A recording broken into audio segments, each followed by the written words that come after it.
My missionary journey in Masailan, East Africa, in the countries of Kenya and Tanzania.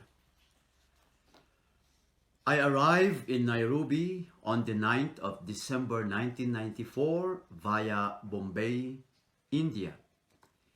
It was evening time when the Air India plane landed at the Jomo Kenyatta International Airport in Nairobi City, the capital of Kenya. Two SVD conferers came to meet and pick me up, and I was brought to our SVD Common Formation Center in Langata, at the outskirts of Nairobi City. As a welcome gesture, I was given a bottle of Tusker Kenyan beer that I drank with much delight. Learning Swahili, the national and official language of Kenya, which is also spoken in some countries of East Africa, like Tanzania, some areas of the Democratic Republic of Congo and Uganda, to name a few, was the first thing to do. The language center is located in the city, and so, together with the Polish SVD confer, we commuted daily and ride the matatu, a 14-seater van public transport, in which one had to squeeze oneself to get the needed space due to congestion caused by overloading. Another option is to take the bus. I remember one day when riding with the Kenya Stagecoach bus and standing all the way with arms outstretched, holding on to the steel handrail, I dozed and fallen to a nap. I woke up finding myself fully squeezed between two adult women.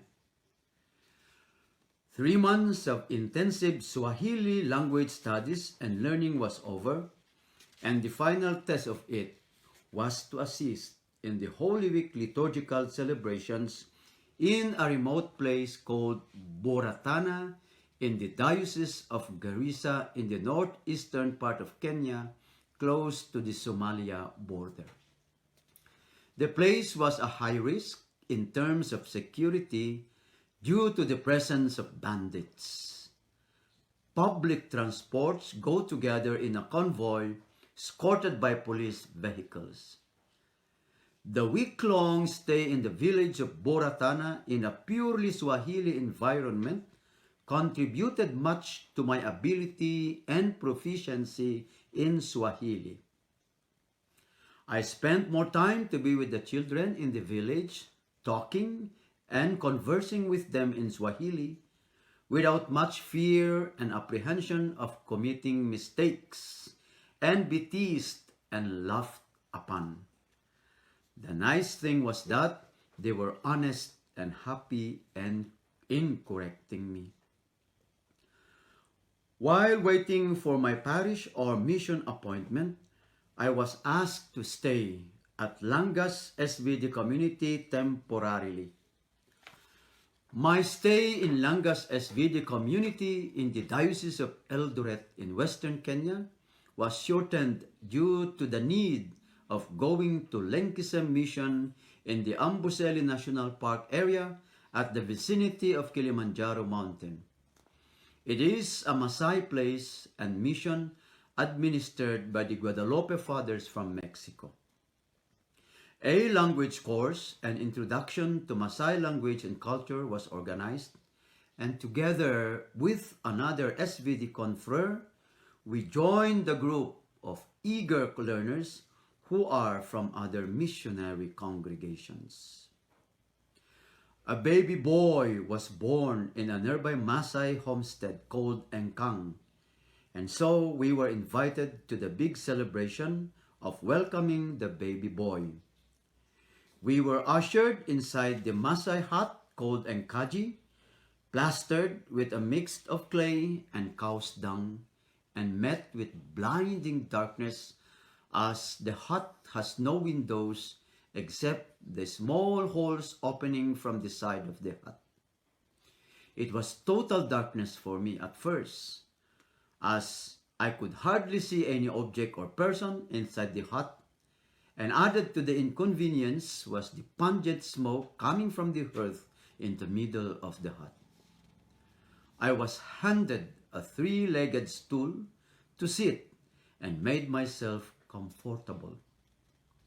After the exchange of greetings and salutations, and few words of explaining and giving the needed information, we were led out of the hut to sit under a tree in the compound in a circular form. What a relief to breathe fresh air and be in broad daylight. Tin mugs of hot tea were offered to all of us in the group. A very sweet tea, and although pestered by swarms of flies, I enjoyed my share. After the tea, roasted ribs of a goat were brought out and distributed to us. Just the look of the fats oozing from the roasted ribs of the goat was more than enough to churn my stomach, and the thought of eating it made me almost vomit. I closed my eyes, though, and swallowed the fatty meat, and it was delicious. Lengkisem is extremely hot, being in the semi-arid area. The amount of dust is insurmountable. Water is very scarce. The days were rather short compared to the long and hot evenings and nights. Mosquito nets were provided, but not good enough to protect us and my other companions from the mosquito bites. Thank the Lord, I am malaria-free. Every day, the snow-capped Kilimanjaro mountain is always an amazing view to behold. A towering and imposing mountain of 5,895 meters high. That's 19,336 feet above sea level. And climbing it has become a craving interest. Then I watched the film The Snows of Kilimanjaro. 3 months of stay in Lengkisem Mission was filled with many beautiful and interesting memories. Finally, the time has come for me to go to my mission appointment or place of work, which is Doldol Catholic Mission in Laikipia. It is a Maasai area and place situated in the middle northern part of Kenya above the equator.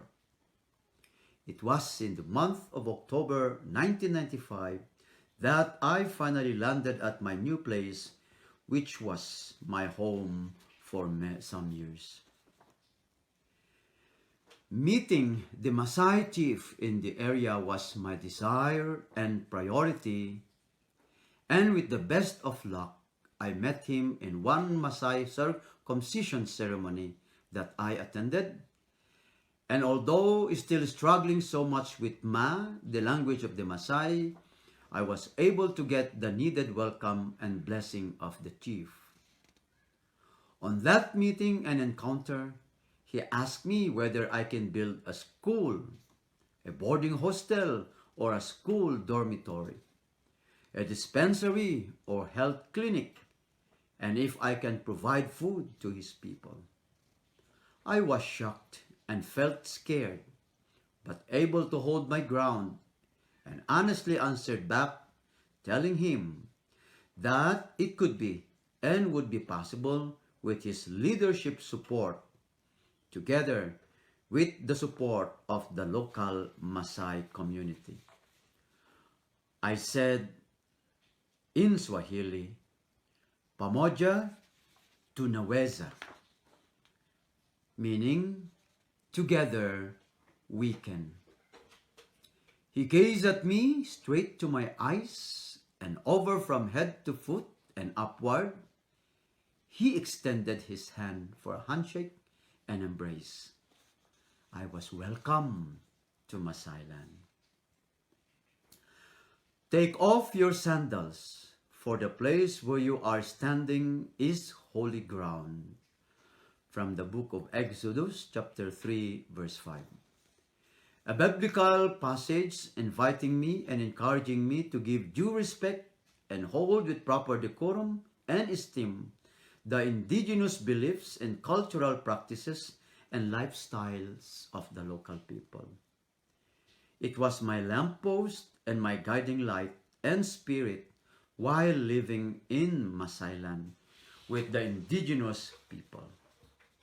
I honestly accept that I have many nice and good and beautiful and wonderful things and stuffs that I believe are good to introduce. However, I ended up instead of singing their songs, eating their foods, drinking the muratina, a local Maasai fermented beer from a mix of honey and wild aloe vera root, and the fresh cow's blood mixed with fresh cow's milk, dancing their cultural dances, sleeping in their Maasai huts, enjoying their sweet milk teas locally known as chai, and speaking their dialect.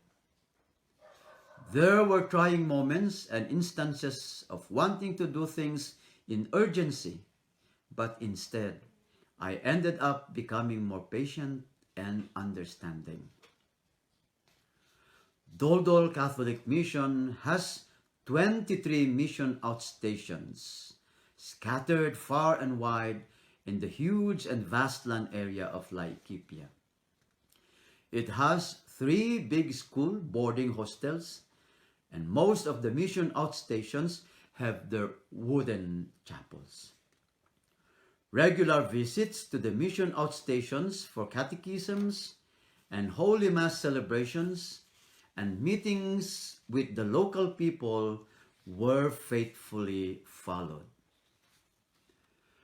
After some years of living in Doldol, a Swiss SVD confer joined our community. During one of our community meetings, he questioned our approach to doing mission in the area, as if trying to say that we were not doing much after some years of living and being in the mission. An SVD confer from Togo reacted to the comment, and a strong argument ensued.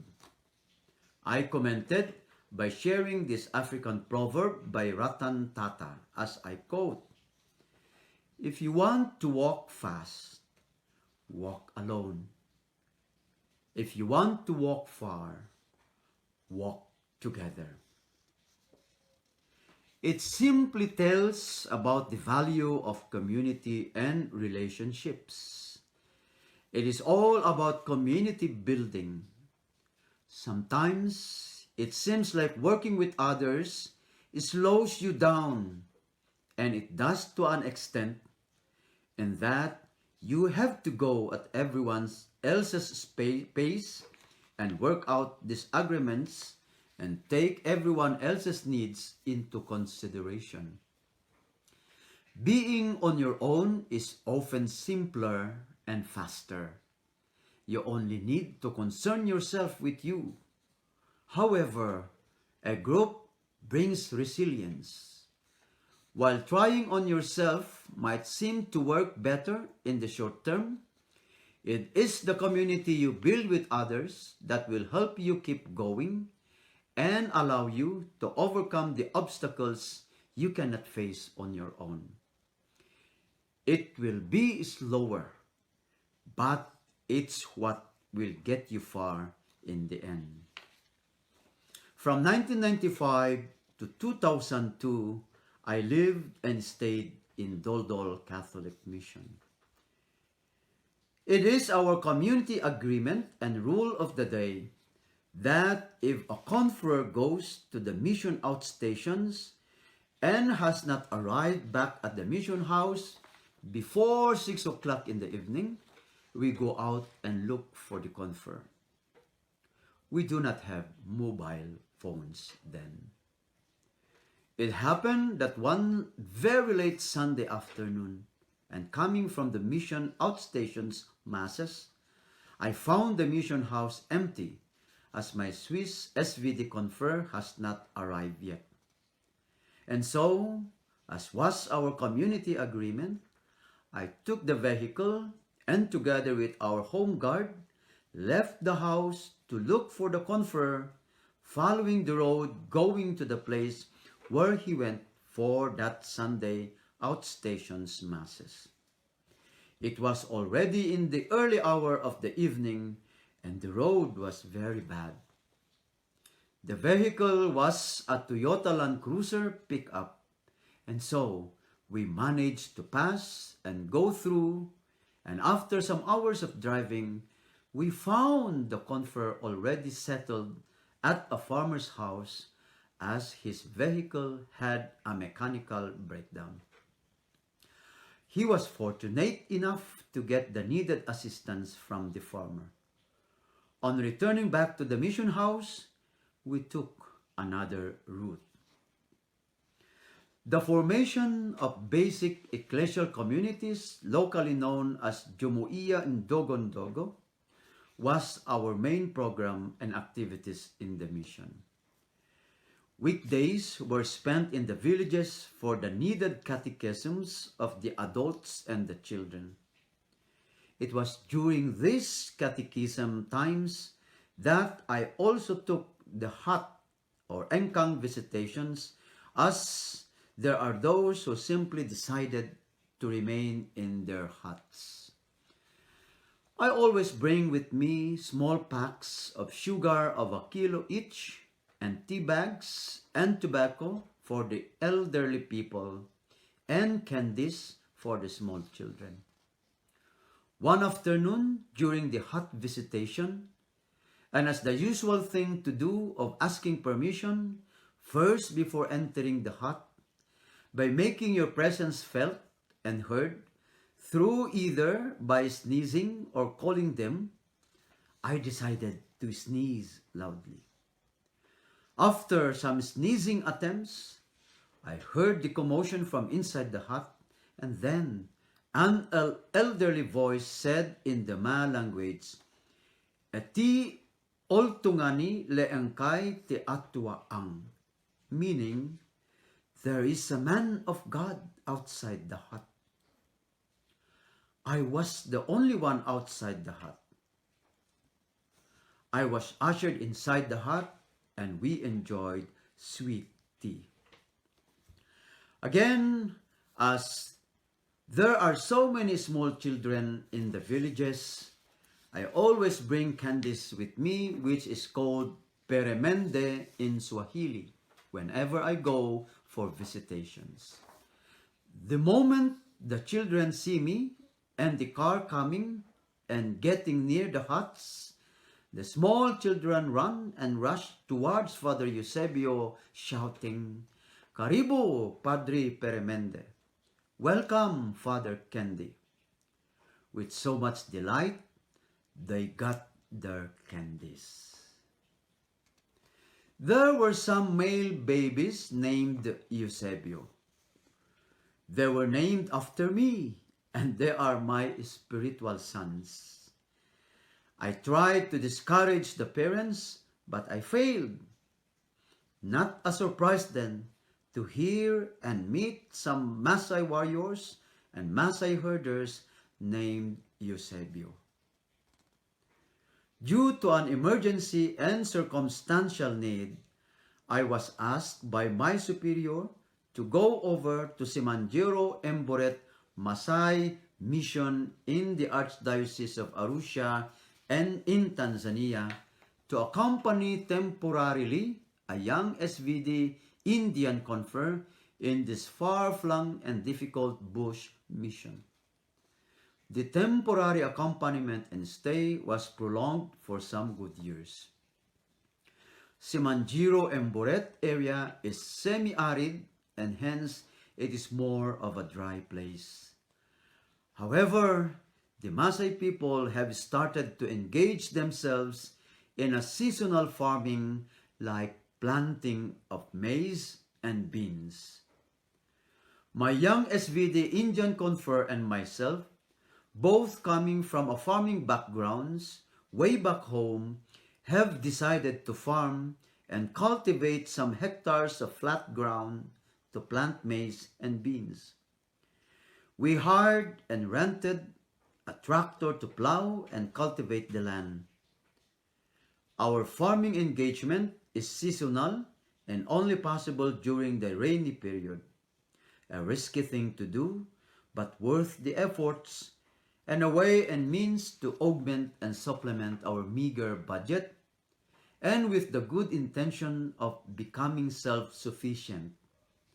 Seeing us engaging ourselves in local farming made the Maasai to follow. We farmed, and more of our Maasai parishioners farmed as well. Immersion into the lives of the local people by faithfully following our scheduled parish programs and activities and regular visits to the Maasai villages made a big impact into the lives of the people. Formation of small Christian communities was our main engagement. Regular meetings with our trained and volunteer catechists were faithfully observed. Sending our catechists for workshops and seminars were our priorities for the needed empowerment and skills and commitment. Water as a basic commodity is so scarce in Simanjiro and Buret, and people had to walk far distances to find water. Through the help of a water diviner by using a pendulum, underground water was detected at the mission compound. The big challenge, though, was on how to finance the digging of the water borehole. Fortunately, a guest from the parish of Athenry in County Galway of Ireland decided to raise funds for the water project. A water borehole of 160 meters deep was dug, and the villagers do not have to go far anymore to look for water. Taking into serious account and consideration the topography and landscape of their area, blanketed with black cotton soil, which becomes very sticky when wet and causing the roads impassable, and causing our cars getting stuck, we decided to buy our own second-hand or used tractor. The tractor has two main usages, which was for plowing our farm and also for pulling our cars out of the mud, and also towing our vehicles back to our compound or to the garage.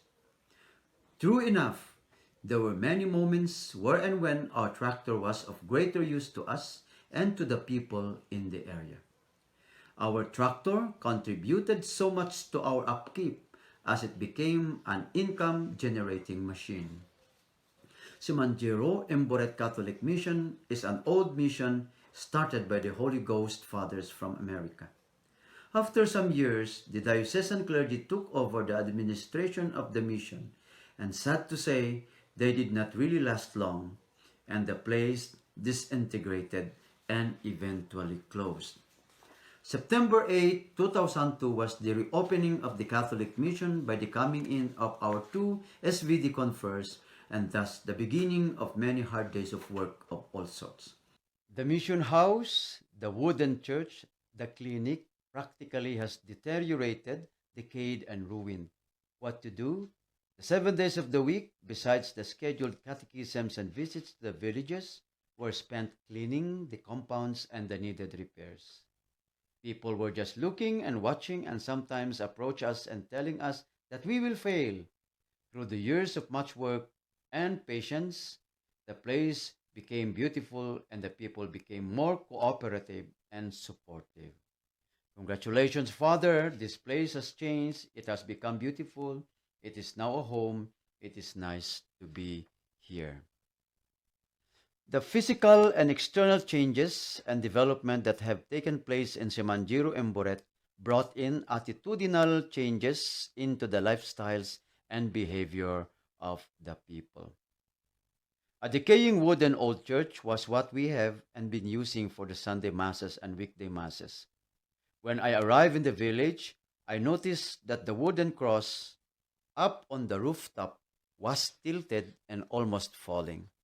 I climbed the rooftop and put it back into a straight position.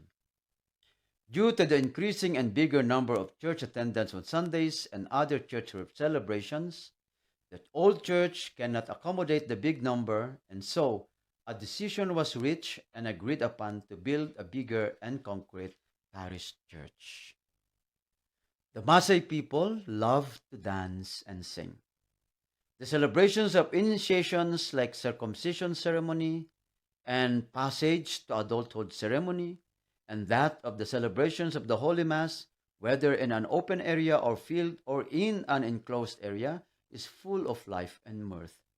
This is the case in Simanjiro Emboret Catholic Mission, where myself and my SVD confer initiated and started the annual parish choirs gathering and competition. The venue is chosen and the songs to be sung are selected. The desired month is either December or April and May. For the singing competition, church songs are chosen and every choir group has to memorize the songs by heart. Criteria for the singing competitions were laid down and the people started to wait eagerly for the date and day of the gathering and competition. It had become a big gathering and celebration. In one of our annual Maasai choir gathering and competition, our good Archbishop, the Most Reverend Archbishop Josephat Luis Lebulu, was with us. And upon seeing the big gathering and celebration, he commented by saying, "This is the way of doing evangelization." To cap the day's event, we all sang the contest piece, known to all by heart and soul. My stay in Simanjiro Emboret of 5 years was capped with the construction of a beautiful rounded structure parish church, patterned similarly to the Maasai hut, which is round. A life-size picture of Jesus, the Good Shepherd, was painted in the front facade of the church that became an attraction to the Maasai herders and parishioners. The construction of the church building was made possible through the collaboration of the local people. All the members of the small Christian communities called Jumuiyas worked hard in digging the ground foundation, contributed some money collected through local fundraising activities, and local materials such as stones and sand were made available.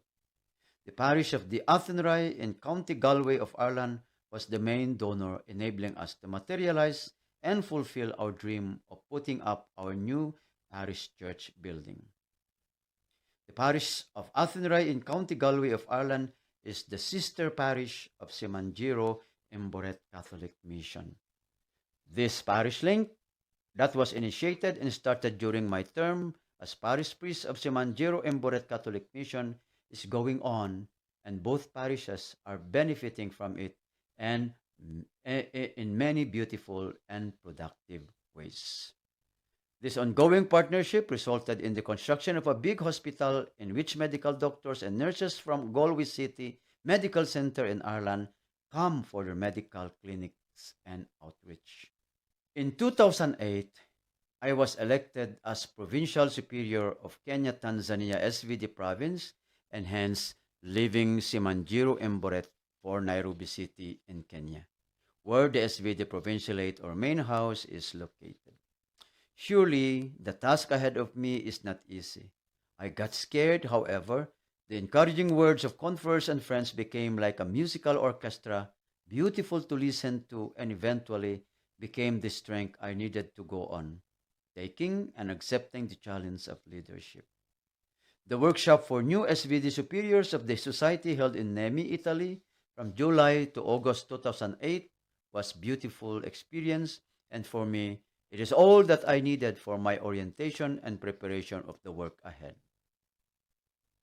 The big and real test of my leadership was coming to grips with personal crisis issues of my confers, and dealings with such realities are my most humbling experiences, knowing that I too am very vulnerable. I prayed a lot, and the picture of St. Arnold praying for his missionaries was my constant strength. We were 4 confers who were residing in our SVD Provincialate community in Nairobi and coming from 4 nationalities. If a confer from the parish or the seminary comes for a visit, we will become 5 nationalities.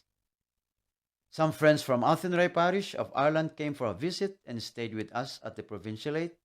And seeing the membership composition of our community, it was an amazing thing and a heartwarming feelings to hear their comments like, how beautiful to behold and see you people of different nationalities living together in joy and in harmony. The regular celebrations of the Holy Eucharist, the daily community prayers, being at table meals together, common sporting activities, and community sharing and gatherings are the very important elements contributing to our continued community journey and living out of our SVD charism and identity. Our community life is the starting point of our mission and commitment, and thus it is a shared responsibility of all members to nurture it. It is our richness of cultures, talents, and spiritual life and backgrounds that enable us to live our community life. But it is our prayer life, openness to share and to receive our resources that will sustain it and that depends on each one of us. By doing so, we make our communities lively homes of joy and fraternal living. Our community life, when firmly rooted in the living Word of God, will be a witness to and a school of holiness in this modern world. Honestly speaking, I always take big pride and enormous joy in going around Kenya and Tanzania, visiting my converts and being with them in their respective parishes and communities without minding the distance and difficulties of traveling and reaching where my converts live, especially those living in far-flung areas and in difficult situations and challenging conditions. In one sunny day in Nairobi, as I got into my vehicle parked at a public parking area, after attending a workshop on entrepreneurship and returning back to the provincialate, a woman approached me and said with a pleading voice, "Please help me feed my hungry children." I looked at her and asked where she lived, together with her hungry children. I searched for my wallet and found out that I only had a small cash. I told her that I could not give her any cash. However, I promised to visit her and her hungry children. She gave me a piece of paper in which is written the name of the place and the direction to the place where they live. I visited the place located outside of Nairobi, and true enough, there were 15 small children living in a very small room. Her name is Lillian, taking care of street children. The very sad scene and situation of the children simply moved me, and I felt so sorry for them. What to do? I first approached the Filipino community in Nairobi and presented to them the situation of the children living in a very poor and very sad condition, and they needed help. Cash and in kinds like foods and clothing were raised and immediately brought to the house where the children and Lillian lived. And that was the start of a long engagement of partnership in providing the needs of the children in terms of housing and education and health. Through the financial help of friends in Ireland and in Germany, a parcel of lot was bought and a house for the street children was built and named Nazareth House. Through the help of families and friends in Canada, under the management of a Filipino couple of the Couples for Christ mission based in Nairobi, the children were afforded education sponsorship and health assistance. Nazareth House in Nairobi has grown and continues to give assistance to those children in need. The words of Jesus Christ, that they may have life and life to the full, John 10 verse 10, is the final expression of our vision and mission. And the Spirit is moving us on into situations and opportunities whereby changes and transformations become lived realities.